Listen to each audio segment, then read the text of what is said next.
Good day, wonderful viewers. We have something that is very simple and at the same time interesting for you under electronic configurations, which is a subtopic in periodic table, and it goes as follows.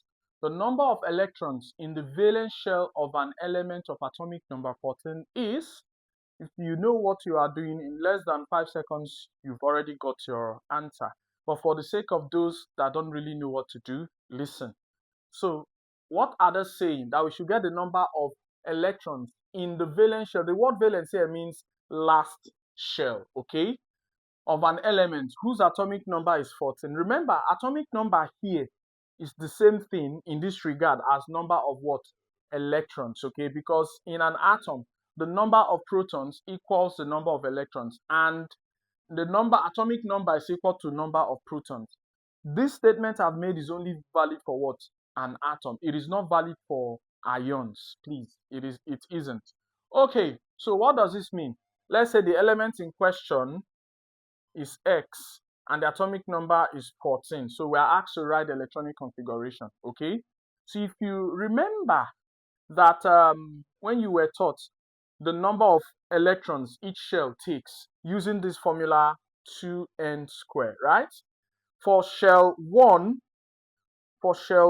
where n is equal to 1, if you put it here, our first shell takes 2 electrons. For shell 2, where n is equal to 2, the maximum number of electrons it can take is 8 if you put it into this formula. For shell 3, where n is equal to 3, if you put it in this formula, it will be 18. But in as much as it is 18, for the first 20 elements, the third shell can only accommodate 8 electrons, not up to 18. Why? Because it has no extra electrons for D and F, okay? It only ends at P, all right?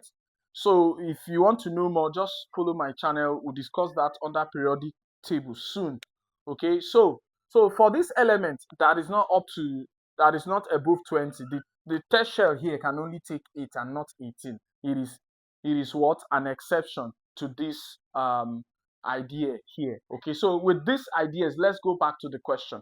So on the question, so the first shell here takes 2, okay, then we're left with 12 electrons. The second shell takes 8 and it is full. Do we still have electrons left? Yes. 2 plus 8 is 10.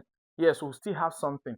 So 14 minus 10 is 4, and the third shell takes the remaining 4 and everything is used up. So the electronic configuration for this element is 284, and since it is 284, the electron in the last shell is what?